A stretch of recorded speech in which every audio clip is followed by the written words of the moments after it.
If you love the Adventure Sports Podcast, I'm confident that you're going to love Armchair Explorer. It's a new podcast by a recent guest, Aaron Miller, who is an award-winning London Times and National Geographic travel writer who basically sits down with some of the world's biggest explorers and adventurers and lets them tell their favorite story of all time. We're talking Olympic gold medalists who backcountry ski in Alaska, to award-winning travel writers who walk across Antarctica in the footsteps of Shackleton, gorilla trekking with leading conservationists, great white shark diving with some of the best in the industry, as well as interviewing astronauts about spacewalking above Earth. It's honestly a condensed version of our show, taking the best of the best stories and letting those explorers tell them.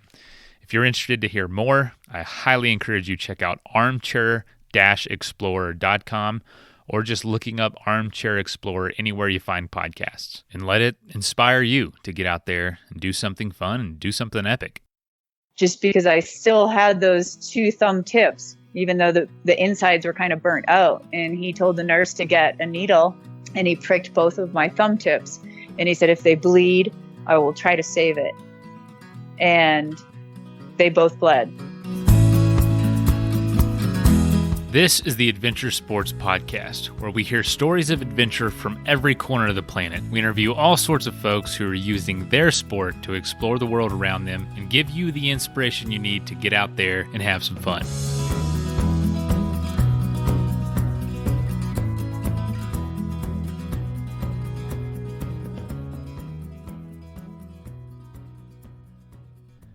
As you'll hear, Melissa Strong is just an incredibly resilient person. A while back, she had a pretty serious accident where she severely burned her hands and lost a few fingers. They originally thought it was going to be a lot worse, but she was able to salvage a lot of the fingers, and that's really important because, obviously you use your hands a lot, but she's a climber as well and loved climbing, so it was a huge, change in perspective, identity, trajectory in life altogether. But as you'll hear, she persisted, she trained, she did what she needed to do to get better, and it has prepared her for dealing with all sorts of other challenges in life. Right now, she owns a restaurant, Bird and Gym in Estes Park, and it's a whole new challenge. It's obviously a big deal right now. So she talks about the lessons she learned from that experience with burning her hands and how it has prepared her for other challenges in life. So if you'd like to find out more about her, all her links are in the show notes. There's a great way to support her as well. She has an awesome restaurant in Estes Park, and I hope this inspires you to get through what you're going through right now, or whatever life is going to throw at you soon. You never know. Life is just ripe for challenges, ripe for change, and it's great to hear from people who have gone down that road before and who can tell us, it's going to be okay. You can get through this, and there's a lot to learn. So, hope you enjoy, and stay safe.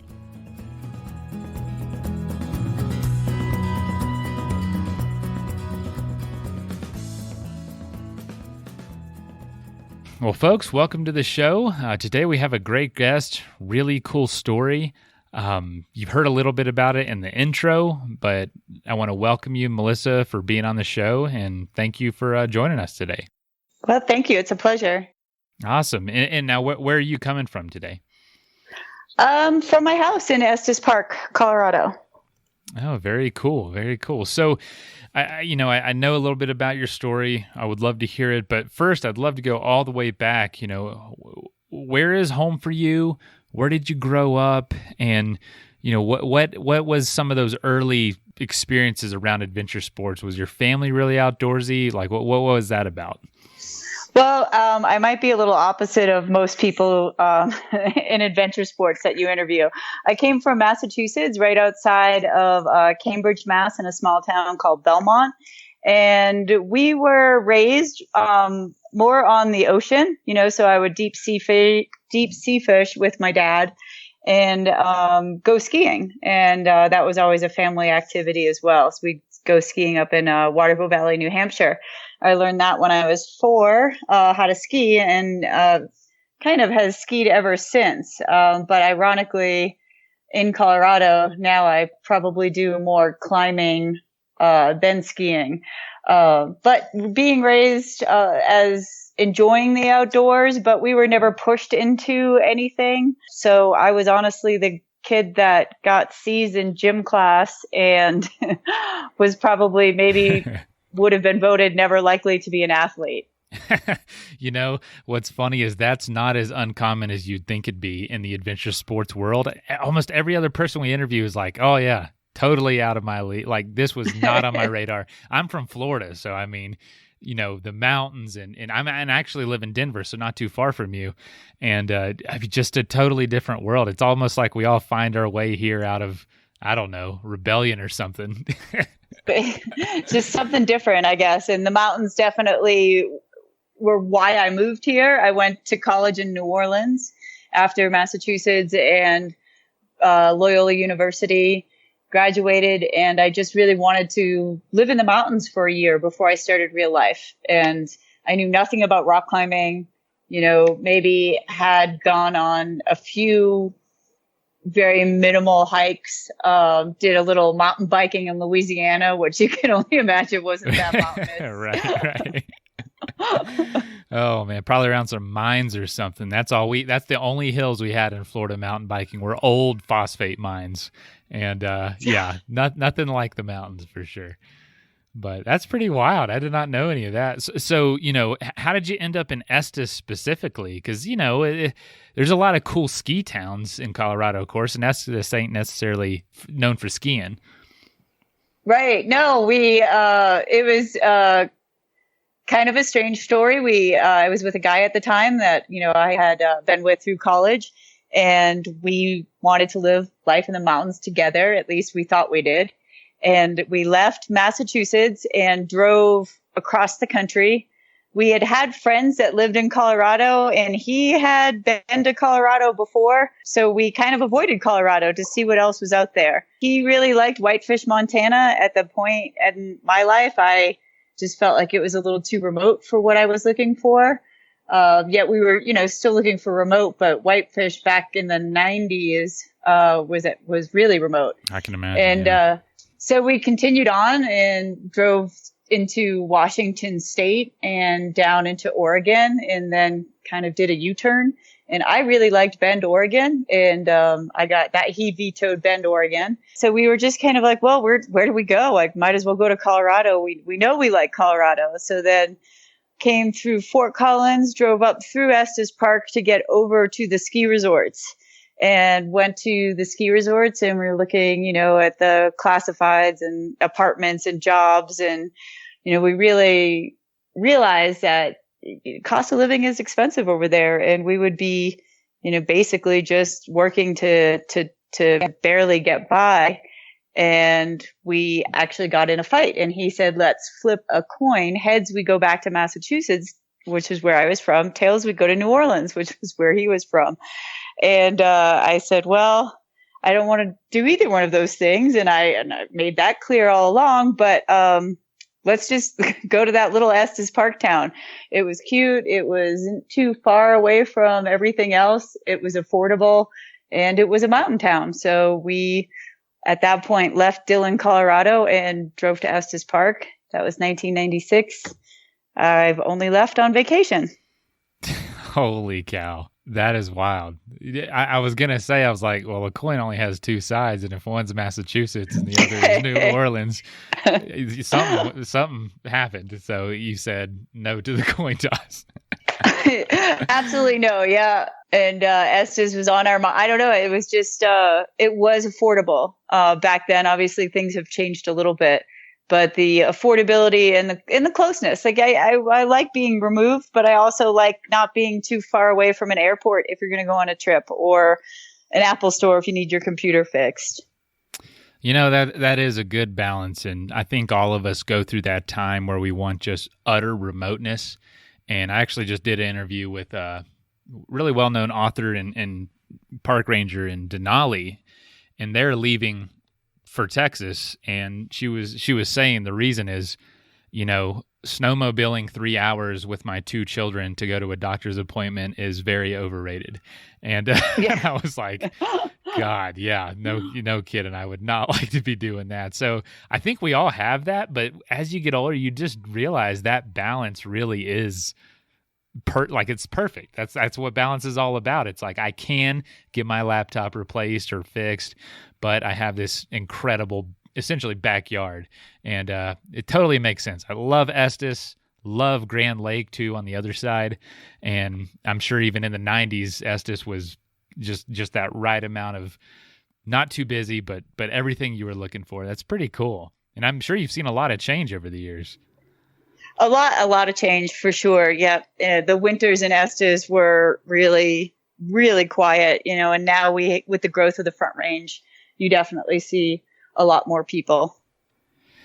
So what was life like? What happened as far as, and we know you're in the restaurant business now.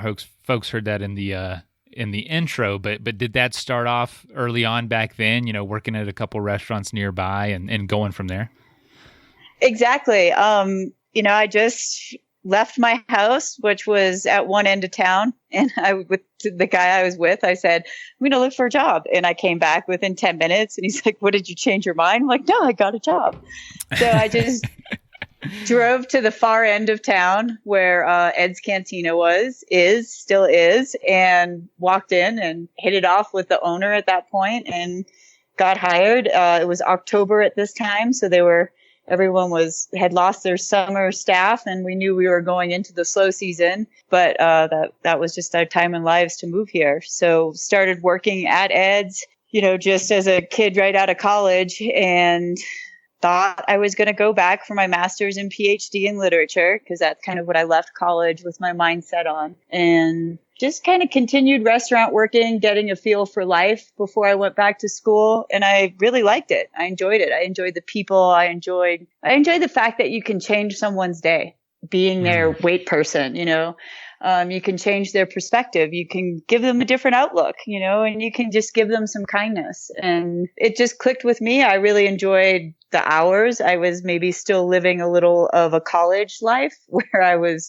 closing the bars down and the cash in my pocket and not working in the mornings, worked hand in hand with that. I had a lot of coworkers who were climbers back in the day, and I just thought they were crazy, good people, nice people, but I thought what they did was just kind of, a little insane, and just sat on the sidelines and watched what they did, got invited every once in a while, went out, probably super hungover to Lumpy Ridge. And, wasn't like, it never won me over. I think maybe that happened twice, and it was a nice day. I enjoyed it, but it wasn't like, wow, I have to continue to do this. But I'd say sometime a few years later, I was probably 26, I decided I was going to go for a run. And I realized trying to run around Lake Estes, I couldn't even run a half a mile. And at 26, that maybe it was time to stop living that college life and closing the bars down and smoking cigarettes. And I decided to change my life that day. And I said, I don't know what I'm going to do, but I'm going to do something. And I made plans to go climbing with some friends, and I made golf lessons for the same day. I think it was like my next day off. And so we hiked out to the monastery, which is off of Storm Mountain by Drake. And it was my first sport climb. So I think all the other experiences had been, trad climbing. And I realized I could sit on the rope and, assess my next move and plan of attack. Obviously, I had zero muscles and upper body strength or any strength. And I don't know, there was something about when I realized that, sitting on the rope and staring at the next sequence that I had to get through. And I mean, obviously, this was a beginner climb, and staring at the top of the climb, I just knew I had to get to the top. And I really was enjoying the process of it. And I got to the top, and it felt great. I got lowered, and I said, okay, I'm going to go to my golf lessons now. Dude, golf, that is not what you've got some interesting turns in the story for sure. So what was golf like later that afternoon? I mean, was it a letdown, or do you do that now? I haven't heard anything about that. No, it's great. I to this day, I climb and I golf. The fun thing about golfing for me is I went and took some lessons, and I was okay at being bad at golf, and I still am. I'm okay at being like average and mediocre, and it's because it's the fun thing I do. I go out and I have fun, and it's low impact, and it's less stressful, not sending your project, and, less pressure. I know that's not how every golfer approaches it, but that's what golf is to me. And honestly, in a really strange way, it's very similar to climbing, because you have to quiet your mind. You have to think about so many moving parts and so many things at the same time and execute it perfectly. That really, shockingly, there is a lot in common with golf, but I still golf, and I still enjoy it. We have a couple beautiful golf courses up here. I don't think I've ever heard of someone that enjoys their two kind of sports of choice are golfing and climbing. And I'm sure you hear that a lot, but maybe that's a thing, but I've never heard it. It's pretty funny. I love it though. I'm not the only climber that golfs. Okay. All right. I don't think it's that common. I agree. I feel the same way though I love playing the guitar. I'm not good at all, but just the strumming and just sitting there and not doing anything, it's like it forces me to just stop for a little bit. So not saying you're not good at golf. I'm just saying I totally get that having that thing that you do you're not going to be a pro at this, but it's just what you have to relax and let go and just to be okay with being bad at. That's a great way to put it. Yeah. Yeah. It's you give yourself the permission to just, master mediocrity right there on that golf course. And then I push myself in all other aspects of my life. And then maybe one day when the joints hurt and I can't push at other aspects, there's hopefully still golf. There's still golf. From what I know, growing up in Florida, you can do that till you're pretty old. From what I've seen, but I hate to have you tell this story again, but at what point in your life or along this journey was when you had your accident? And if you don't mind talking about that, because I believe it was an extremely pivotal moment in life. Is that something you're willing to tell us about? Yeah, no. It's actually, I just have my 3-year anniversary since the accident, on April 2nd. So, at least there's no graphics with this, so it's not too shocking, but right. Anyway, so yeah, we're mimicking my life 3 years ago right now. So it wasn't until later in my climbing career. So that day, the 26-year-old did continue to climb and golf, and I did excel at climbing. Was able to climb V11, V12. I found bouldering to be my choice in this sport. And I loved it and excelled at it and got sponsors. And did go back to school for my master's, but also realized that I might have to, if I got my master's and PhD, give up where I live and give up what I love to do. And, I wasn't willing to do that. I wanted quality of life. So I continued climbing and continued in restaurants and excelled at both, I'd say. And, we fashioned our lives around climbing. We would, work in the summers and travel in the winter from France to Switzerland. Obviously, we traveled to South Africa. That was in the summer. And then we started a guiding business in Waco Tank State Historic Park down in East El Paso, Texas, which is top 3 bouldering destinations in the world. My husband eventually came in the picture in 2006, and we started that guiding concession. So we'd spend our winters down there if we weren't going overseas. And climbing really defined me and defined my life. And along the way, I continued working in restaurants. And then I really wanted to do my own thing as far as a restaurant goes, and started looking for opportunities. And doors were shutting, but I wasn't giving up. And then the right door opened, and I found this really old restaurant that was for sale. It wasn't even winterized. It was only operated May through October, and it was going to require a huge remodel. And, at first you get into these things and you're like, oh, maybe we'll just do a little here and a little there. And nope, it was a massive remodel. So in trying to save money, I took the old pine tables and the old pine chairs from the restaurant And while, they were in the process of asbestos removal and gutting the restaurant, I moved certain items to my house and was just trying different things, different paints. I bought a little wood burner. And my husband one day showed me this technique called Lichtenberg Technique. He was trying to help me out. He knew I was looking for a cool way to make these tables look interesting and neat and fit into the new environment. And I was like, wow, that's awesome. That's cool. Let's do it. And it's done with electricity, and it almost looks like rivers on a map, or veins. It just has these veins that come out of the electrical points, and it burns into the wood. And so it took an old microwave is really all you needed to make it. And so we had old microwaves sitting in a storage unit that came out of the old restaurant. So I brought one home, and he took the powerhouse of the transformer of the microwave, and he attached it to a power cord, and then there were 2 leads. I was still working at my old job, and I came home and he demonstrated, and I was like, wow, this is really cool. And he said, well, it's super dangerous, and whatever you do, don't touch these 2 live leads at the same time. And I think I just got complacent. I had done a handful of these burns on the table legs. They were looking cool. I was excited about it.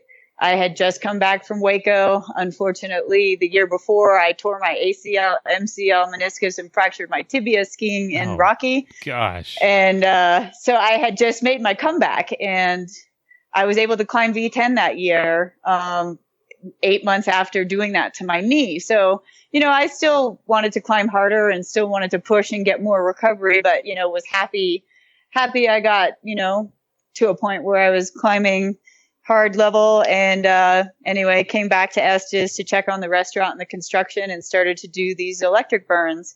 And one day I just made a big mistake. I had plugged in the extension cord to make sure that it would reach, because I decided I didn't want to do this in the garage. It was a nice evening, and had the table and everything set up outside. And right when I plugged it in to see if everything would reach, I realized I forgot the baking soda and water that you paint on the wood.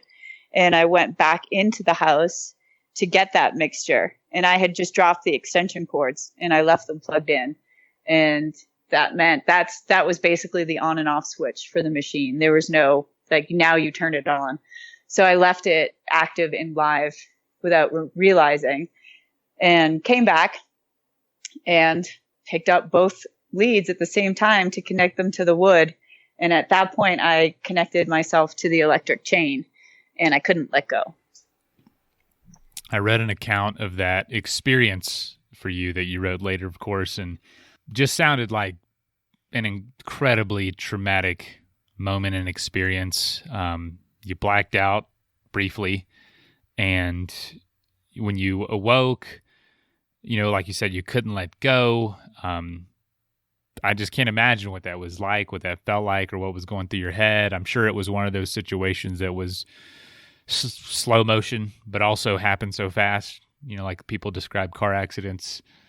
And you woke up and screamed for your husband. Do you recall what was kind of going through your mind as you guys made your way to the hospital and to see just what was going on?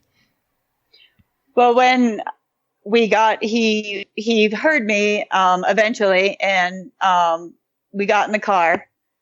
The initial thought was, you got to roll the windows down.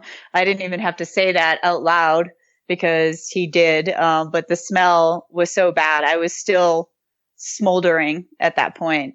And at that point was the first time I allowed myself, I guess, to really look at my hands. And I mean, the damage was overwhelming. It was just charred, burnt bones kind of sticking out of the end of melted, burnt wax. There was no blood because it was all electricity. So it was more like just these craters in the palms of my hands that you could just see layers of tissue that was gone. And then other areas like my thumbs, you could see through them. They weren't there anymore. And they were just kind of these weird ends that were still attached to my hands just by the back of my thumb, but the insides were gone and you could see the bones. So as you can imagine, there was a lot to process and a lot to take in. And I basically kind of had asked myself, how are you going to do this? How are you going to get to the hospital? And I answered, I know how. And I took a deep breath and I just started screaming. And at first it was just like a scream. And then as different phases of the ride, I yelled different things. The first was, I have no hands. And then I yelled, I would never climb again. And luckily it wasn't too long of a drive to the hospital.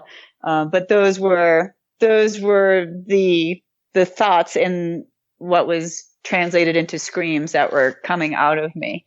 My husband tried to reassure me that I had hands, and I just looked at him and I was like, I have no hands. And the climbing, he just, I said, I'll never climb again. And I think he said something like, we don't know that. And all I could focus on was how awful the vision of my own body was to me at that point. And I knew I needed help. So, that was step one. And we were on our way to help. I can't, it's just like, I don't know what all the feelings you might feel during that, like totally unfair. How did you process that decision and also kind of moving forward? I know that's a huge question, but. Well, I think it was shock and adrenaline that got me to the hospital, and it spared me from processing too much. Like, I just needed help. And so I think when you're in that super traumatic, fighting for your life, we didn't know if my organs were okay. We didn't know if I was okay or anything. And I had just literally died a little bit and kind of saw the other side and came back. So instead of initially beating myself up or any of that, it was more like just complete terror and get to the hospital. And then once I was at the hospital, it's when I could start to think. But once again, I still didn't think about myself necessarily. I all of a sudden realized that the machine is still plugged in. I didn't know what broke the chain at that point. And I knew that the machine could still be there and it could hurt someone. My old dog, was at home and she could have walked down and laid on both leads at the same time. We had someone living in over our garage, and he could have come home and just decided to pick it up. And so kind of once all I knew is I wanted a helicopter. Like, I got to the hospital and I needed a helicopter. And that's all I kept saying is, hi, can you please get me a helicopter? And once I knew the helicopter was on its way, then I could start thinking of other things. And my first thought was, no one else should get hurt by that. And then my next thoughts were, I just died and saw a tunnel and there was no light at the end of the tunnel. And that was, that bothered me. So, and that I have no hands, and I want someone to help me. So honestly, it was very basic thoughts, at that point. And then the helicopter, did come, and I wound up in Greeley initially, and the next day was transferred out. And, it's super funny. Like, I know we all process things differently, and I know I made a mistake that day, but I was mad at myself for making the mistake, but I never lived there. It was, I made a mistake. I made a horrible mistake, but I didn't live beating myself up. I decided to live for living. And I think the fact that I had saw the tunnel and I was alive, all that mattered was I got another chance at life.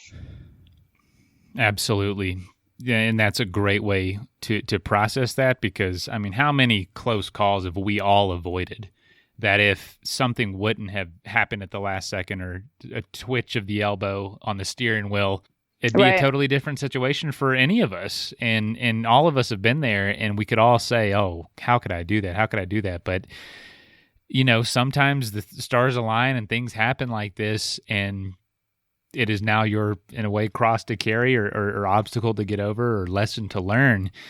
And so that being said, I don't know how much you want to talk about the recovery of it, but I know that it was a long process. I know that there was a lot of uncertainty initially about what they could do with your hands. But what was your mindset going through this? Was it that, strong-willedness, like literally your namesake? I'm sure Melissa's strong, like I can do this, or was it tons of fear, tons of, and I don't know. What was that like? It was a combination of all of it. I did marry into the name, so I had to live up to it. But you chose it. That's the important thing.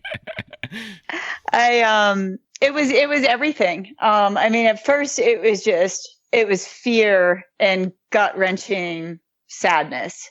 When they woke me up in Greeley and said you would only have your index fingers and your pinkies, and that was it. That was terrifying, so then you weren't necessarily, I put climbing in a box at that point and put it away, because if you're telling me I'll only have 2 fingers on each hand, climbing's not an option. And all I wanted was someone to tell me that they would help me. And when the doctor told me that that's all I'd have of those 4 fingers, her next sentence was, "We're going to transfer you." And I was like, that's amazing, because I don't want to stay here. And at that point, you're not like, well, who can I talk to for a second opinion? You want a second opinion, but you also are desperate and you need help.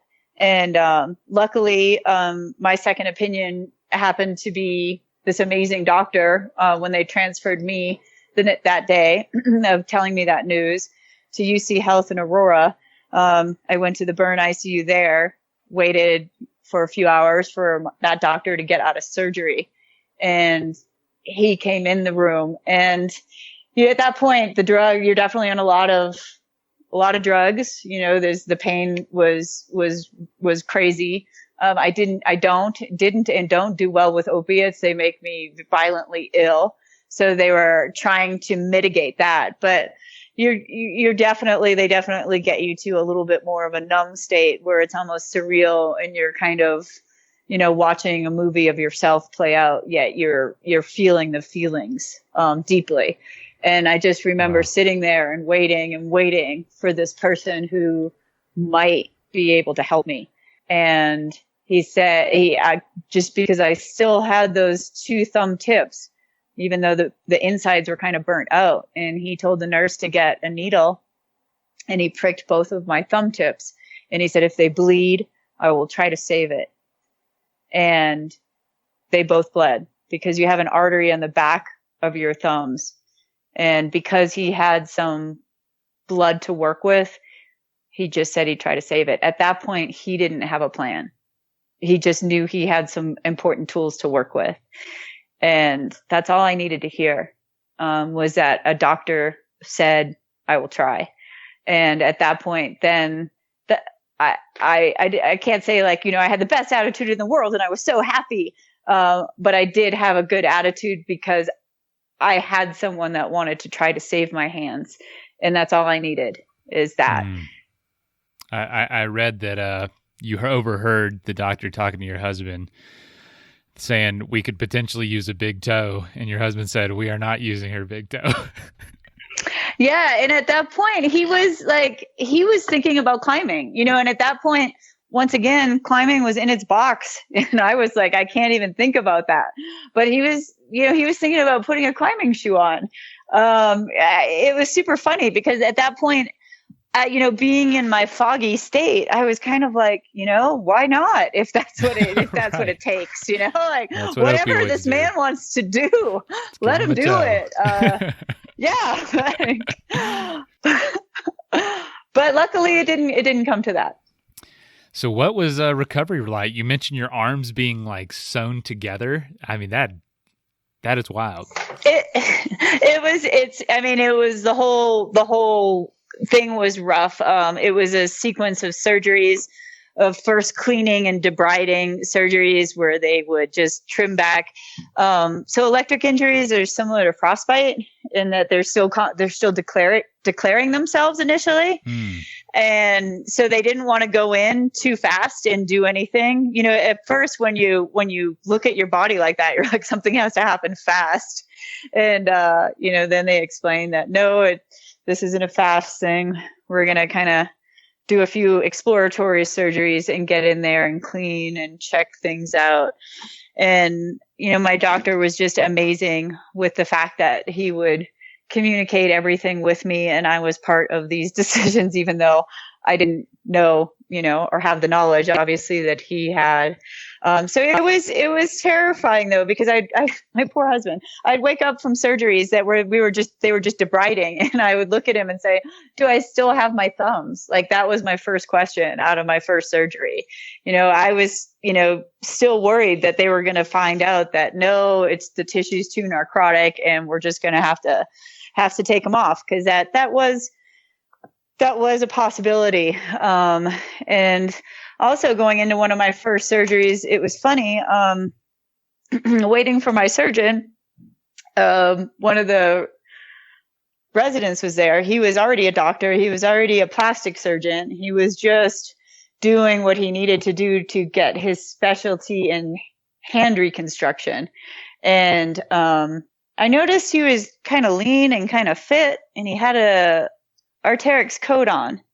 And he asked me if I had any questions before the surgery. And I said, yeah, will I ever be able to climb V11 again? And he just looked at me and he was like, you've climbed V11? And I'm like, yeah. And he's like, I'm a climber. And I'm like, yeah, that's what I figured. And I somehow just knew it and I nailed it. And I really wanted them to know how hard I had climbed. And I wanted them to understand that, because even though I was just fighting for anything I could get, there was always that part of me that was fighting to climb again. Wow. That absolutely speaks to the power of doing adventure sport. And I know climbing's, it can be an obsession for folks and a huge part of their identity. And that just speaks to the power of it.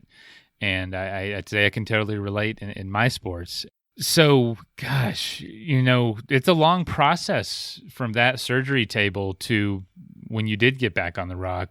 Can you talk about what it was like to think through that and to be able to face that?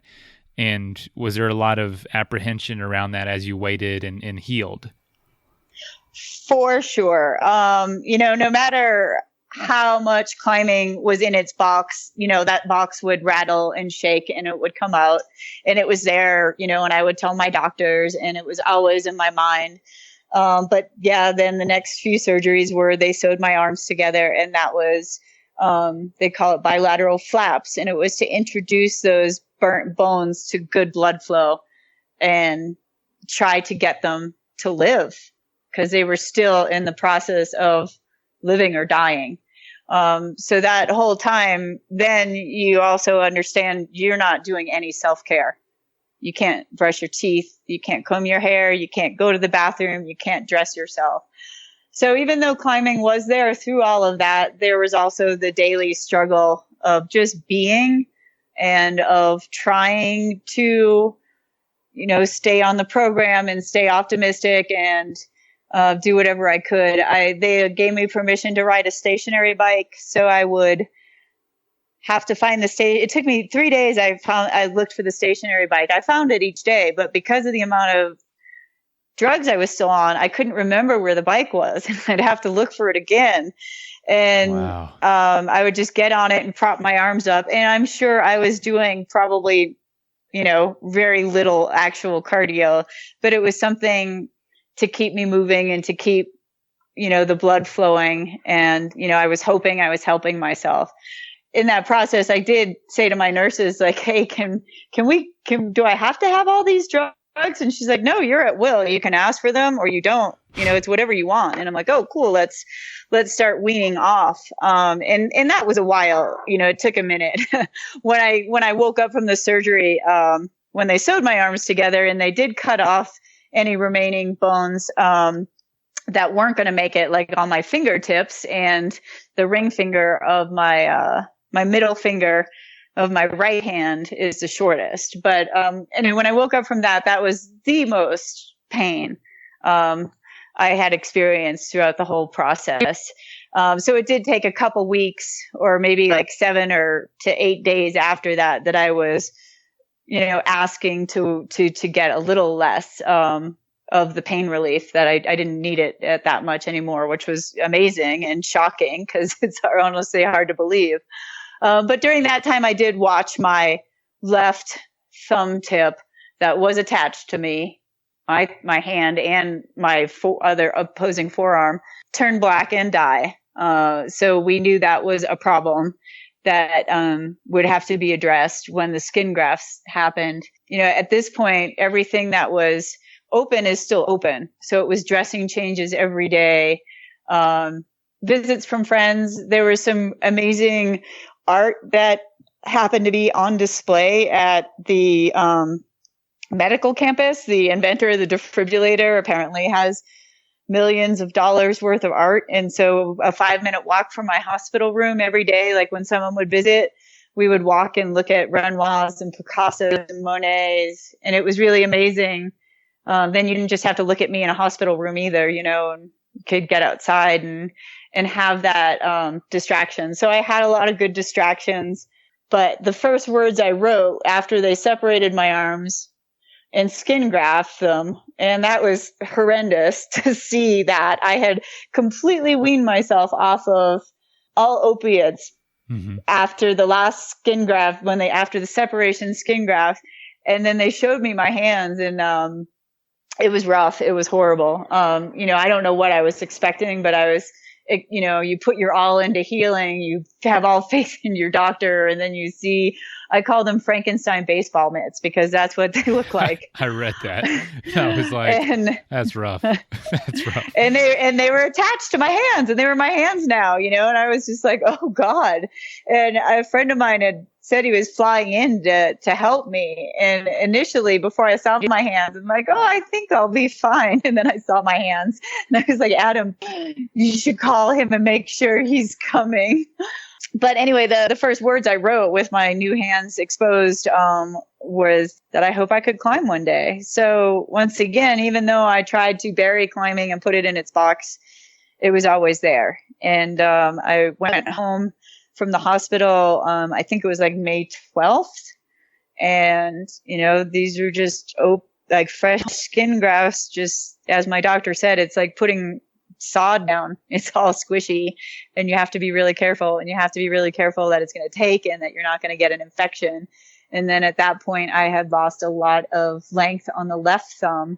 The right thumb was fused and healing, but the left thumb still needed work. And he had fought real hard to save my nail bed, and he wanted to see if a nail was actually going to grow. So it was kind of like, okay, we've done what we can now. Go home, heal up. Let's see what gets infected. Let's see what skin grafts take, and let's see if that nail grows. And of course, you're visiting the hospital like once a week still, and they're checking on you.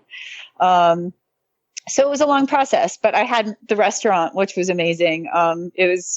People are like, are you still going to open the restaurant? I'm like, well, yeah, I own it. Yeah, what was that? Because you were making the furniture when this happened, so it wasn't open yet, I guess, correct? No, it was under construction. And so when I came home, that was one of the things I wanted to do was, be driven, because I still couldn't drive. I still couldn't self-care, but be driven to the construction site and see where they were at, because we have a huge loan. We purchased the building, we gutted it. We still have to move ahead. I still need a restaurant. Like I need to pay this loan off. I need to keep going.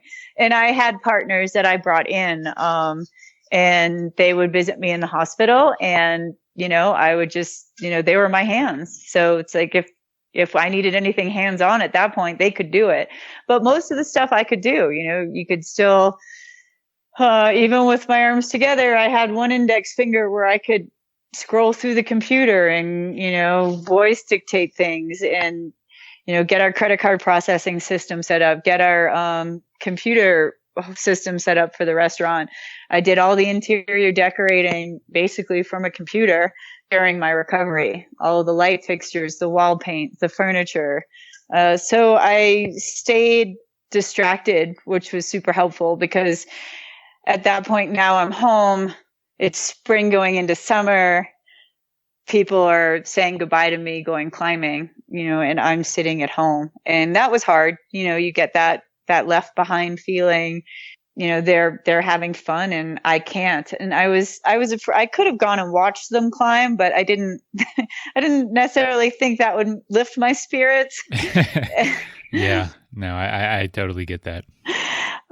So I wound up staying behind a lot, and I was still worried about infection. And then the nail did start to grow, but that thumb broke, the little thumb. So then that's external pins for 8 weeks. So it was a lot of back and forth and a handful more surgeries. I think I had almost equal surgeries out of the hospital as I did in. I had 8 or 9, and I think 4 were in and 4 or 5 were outpatient. And, it was just kind of getting through. And at that point, Bird and Jim, which is the name of our restaurant, was really what got me through. And it gave me something else to think of than just feeling sorry for myself. And there's plenty to feel sorry for. I was grieving. I lost fingers. I didn't still know the outcome of my left thumb's fate. So it was challenging. And then we opened the restaurant 6 months later, and that was challenging and that was hard. And I remember my husband asking me after, are you happy? Because this was my dream for years, and my dream was finally coming true. And I said, well, in my dream, I always had hands, and it was like a cloak of sadness that was on me. And initially the cloak was made of like thick, heavy rubber, and it was consuming, and it was always with me. I did try to laugh. I tried to smile. I tried to not let it define me, my sadness, but it was heavy and it was with me. But then with time and with healing, the cloak of sadness became different layers of different fabric. So it was, wool, and then it was cotton or jean material. And then eventually it was a light gauzy material. And to this day, I still get sad. Of course, I look at my hands and it's a bummer. it bums me out. Am I mad at myself that I made the mistake? Yes. Have I forgiven myself? Yeah. We make mistakes all the time, every day. I'm just glad I'm alive. So I always go back to, I'm glad I'm alive. And it's a circle that you chase yourself in. Because out climbing, I get frustrated, but then I realize how lucky I am that I can climb, that I do have this many fingers, that I do have thumbs, whether they're short and fused, they're there and they can play. So it's a circle you go in, but it's good. And it's good that I could get back to climbing. Could I have the same outlook if I didn't have the same outlook as far as my body went? I don't know. If I couldn't ever climb again, would I be able to be this positive? I don't know. That's an interesting reflection. And I really love that analogy of the cloak that changes material. And, opening up a restaurant, from what I've heard, is incredibly difficult on its own. To also be facing with this huge identity crisis with your body being changed so drastically and not knowing what it's going to be, also just an enormous, obstacle. It's like you were facing 2 mountains at the same time, and plus all these, everything else that entails. What do you think it's taught you about the human endurance and the human spirit? I've definitely learned that I was stronger than I ever thought I was. People say that a lot, during the accident, like, wow, you're such an inspiration. I would never be that strong. And I tell them, I'm sure I would have felt the same way. If I was standing here looking at myself as an outsider, I would say the same thing. Like, I don't think I could have what it takes to do that. But unfortunately, I was tested and I had to live through it and figure out whether I did or didn't have what it takes. So that was one thing I've learned. It's interesting. I had another person, people say funny things. Another person say to me, wow, well, at least you're a way better person for going through this. I'm like, what? Jeez. Interesting. Like, would I take my hands back? For sure. But, the more time passes and the more you reflect on things like that, I do feel like it's given me a different perspective. It's giving me maybe more compassion, more deep feeling, more understanding. I don't know. But it's made me a different person, and I'm super lucky that I believe it's made me a better person opposed to a worse person, and defining myself by my sadness and living in my sadness, and, not having another side of that sadness. So I'm happy that I'm able to have that duality, and thankfully that sadness, has become lighter burden to bear. Can you tell us just what is your relationship with climbing today? Well, it's taken a while. I know this sounds crazy, but the first climb I did was on my climbing wall, and it was 6 months after the accident. So I opened the restaurant 6 months after the accident, and I would say about a week after I opened the restaurant, I found out that a good friend of mine fell on Yosemite and was paralyzed. And my initial thoughts were of me and my experience, that they told me I would only have 4 fingers, and I have 7 3/4 fingers. So in my mind, I felt like she could still, have that, hold on to that hope, and that maybe she could still walk again. And whatever I had been pulling on the wall before this. I had been doing a few pull-ups, and I call them pull-ins. We have a 60-degree wall. I would get on the wall and just pull in and extend. And because I heard that news, and because I just had hope for both of us, I decided that it was the day I was going to try to make moves on the wall. And I put together 2 moves, and I had to walk outside and shake off the pain. And I mean, the pain was, it was beyond screaming barfies. It was, to a level where you really did feel like I was going to get physically ill because of the amount of pain I was in. Yet crazy climbing people, what would you do? You'd go back and you'd try to do 2 more moves once you get through that pain. So I went back and did the next 2 moves and walked that off for a while, went back into the next 2 moves. And thankfully it's a short climbing wall in our garage. So I was able to put that together. And it was always a warm up, like juggy problem. And that was the first time I did a climb, in my opinion, boulder problem. And it was inside on our garage. And I had to have another surgery after that. And my doctor said, "You're the only patient we've ever had that trains in between surgeries." And I'm like, well, the stronger I can get will only help me, get strength back, for the next surgery. I couldn't even bend my wrist when I left the hospital. As you can imagine, if your wrist kind of being in one place for 2.5 months.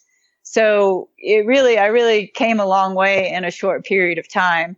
And then continued on plastic. My last surgery was November, and my husband left for Waco Tanks a couple weeks after, and that was hard. But I wasn't going to make him not go because I couldn't climb, and that was my first winter of owning a restaurant, so I couldn't just take off anyway. And not that I would have found much happiness being down there and not climbing. So I stayed at home, and he left, and I continued to try to push myself. And I had terrifying moments where like the entire skin graft on my little nub would come off on the climbing wall. And I'm like, oh my God, what did I do? And I'd take these pictures and send them to my doctor. And he's like, it's okay. It will grow back now. He's like, it's crazy though. I put the skin on and you take it off. I'm like, it's not my goal, I swear. And then March, so it was right before my year anniversary. I really wanted to go out and climb outside. It was the end of March, so it was like serious, like 7 or 8 days, or maybe less, maybe like 5 days before my 1-year anniversary. And there's a little boulder called Boxcar Boulder out by Wild Basin that I basically learned how to climb there. I climbed there a lot by myself in the early days when, when you couldn't find a partner and you could go by yourself and figure out these moves. And that's really what got me into bouldering as well, is not finding a partner to rope up with. So, look, I can just go here and work these problems out. And I wanted to go somewhere. It's so funny because everyone has an opinion and they're like, oh, don't go somewhere that you've climbed before. And it was really important to me that I went somewhere that I could climb, that I have climbed, that I had muscle memory. This was my first project ever back in almost 2000 when I started climbing. And it was a V2 traverse on the boxcar boulder. And I just knew that had to be my first climb. Sorry, I'm going to get choked up, which is funny. You tell the story so many times and some days you get it and some days you don't. But it just, and it was, I think it was a smart decision. I think the muscle memory really did carry me through. I didn't want to have to think about how to climb the problem because I knew I had to think about how to climb again with less digits. And, so I just wanted the rest to flow. And I was able to do it, and it was excruciatingly painful. And after I did it, I was like, okay, cool, we can go home now because I'm in so much pain. I don't think I'm going to shake this off. But it was an emotional day. It was, I walked around. There was a V9 on the back of the problem that I used to be able to, it was like part of my circuit. And, just putting my new little hands like on those crux holds, I brought tears to your eyes. There's no way. I mean, I think you'd have to be made of stone if that didn't affect you in the sport you love. But I don't know. I had to climb. I had to do it, and I did it. And I thought, well, this is going to be cool. Like I can go out and I can try the warm ups, and I can still climb, and I'm thankful. But I wound up excelling again, and I am so happy I did because that's what we're all about. We're, especially boulders, is just pushing yourself. And how can I get better? And how can I hone this one move down and do it? And how can, I send this problem and move on to my next level? I'm anywhere near where I climbed before, although I did do all the moves on a V9 in Waco. So hopefully I can put that together. But as far as like a boulder problem from bottom to top, the hardest one I've done was this winter in Waco, and it's called Dean's Trip. It's on North Mountain, and it's a notoriously sandbagged V5. So I'd say maybe it's more like a 6 or a 7 in reality. And then, we have a joke scale now of how many extra points I get by climbing with only 7 3/4 fingers. There's some math to, like there's an equation, huh? There's an equation in there somewhere. I need some math geeks to figure that out with me. Well, I love hearing about, this reflecting on what this has been like. Obviously you never planned for something like this. And also, I want to ask this very relevant, timely question. You run a restaurant, and that is obviously being hit pretty hard right now with coronavirus. Do you think going through this and facing these challenges before has prepared you in any unique way for facing this challenge now with not knowing the outcome of what's happening in our world right now? It definitely has helped me. It's I know for a lot of people, I would say like 80% of our population has actually gone through real tragedy.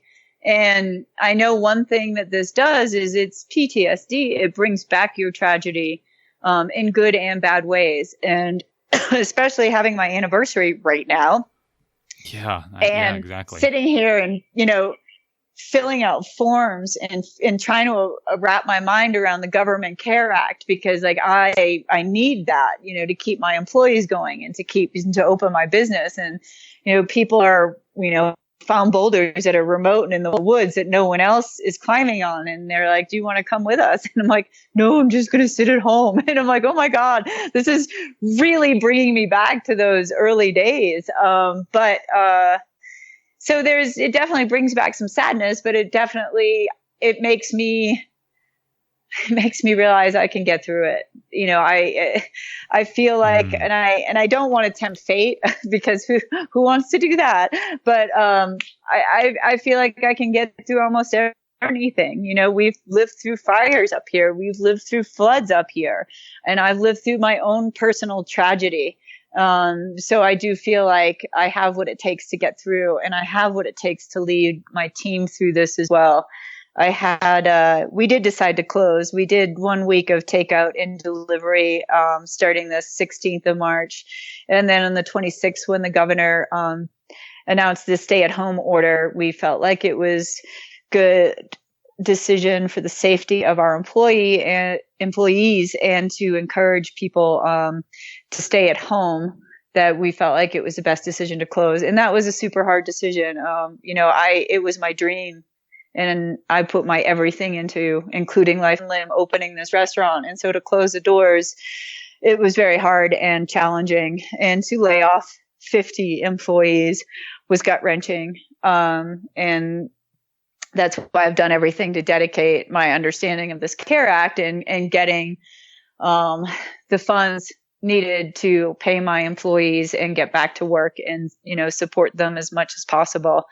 And we've done different things. We just actually started a GoFundMe drive for our employees and a gift card drive for the business. I'm trying to walk with one employee every day, 6 feet apart, and check in on them. And we have been able to connect some people who wanted to donate with some employees, but now starting our own fund, at least I feel like I can give back more. It's frustrating being a young business, and being attached to so many loans still that, your reserves went to banks or went to, just getting through the winter.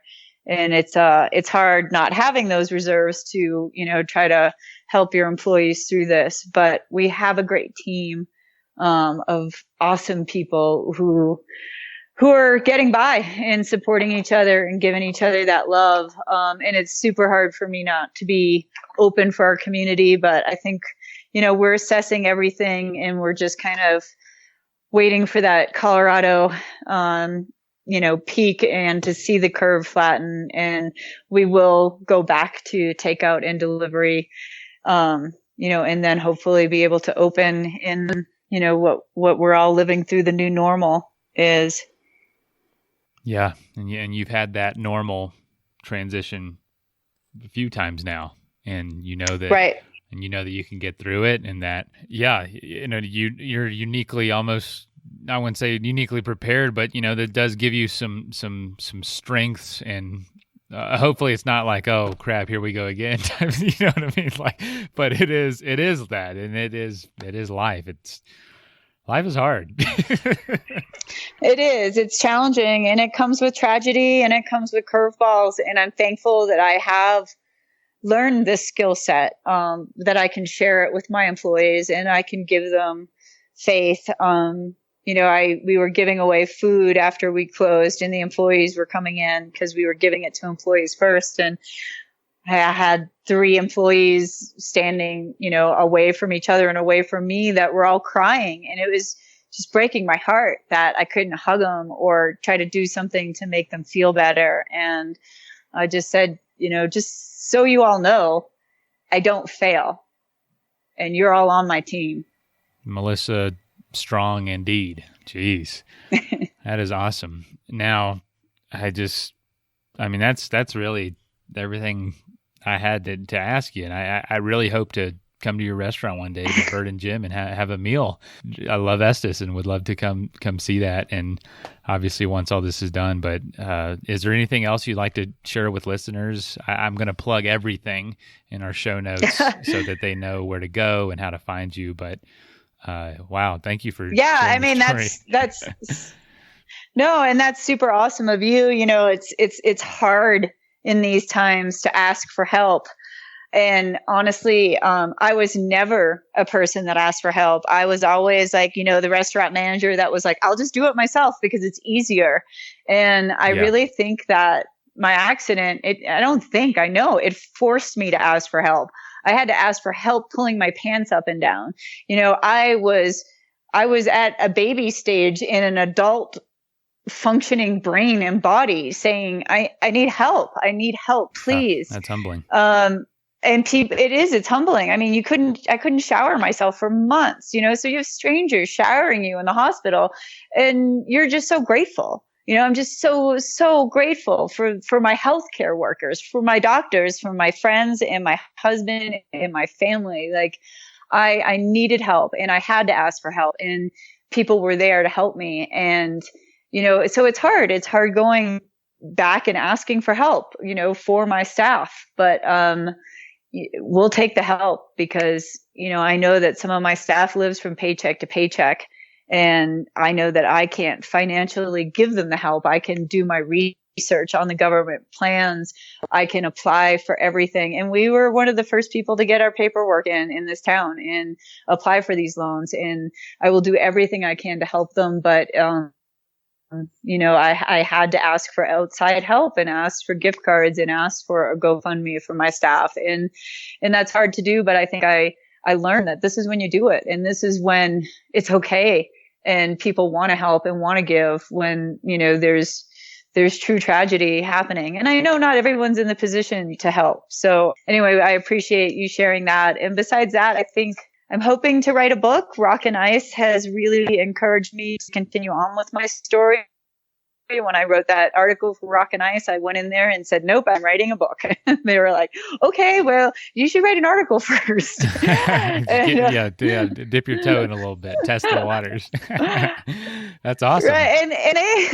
And they explained the publishing world to me, I didn't realize this, Into Thin Air started as an article. So you got to start somewhere. So it's been cool to have that encouragement and that help. And so I am, and this is, you think having downtime would be the perfect time, but it's hard to free up your mind of everything else and get that quietness you need to write. But I will be writing a book and hopefully getting it published. And I will be speaking at Rock and Ice having a women's kind of symposium. I'm not exactly sure the dates, but they've asked me to speak at that. So I guess just keep, supporting the story because the more I can get my story out there and the more my tragedy can help other people, that's the best thing that can come from this.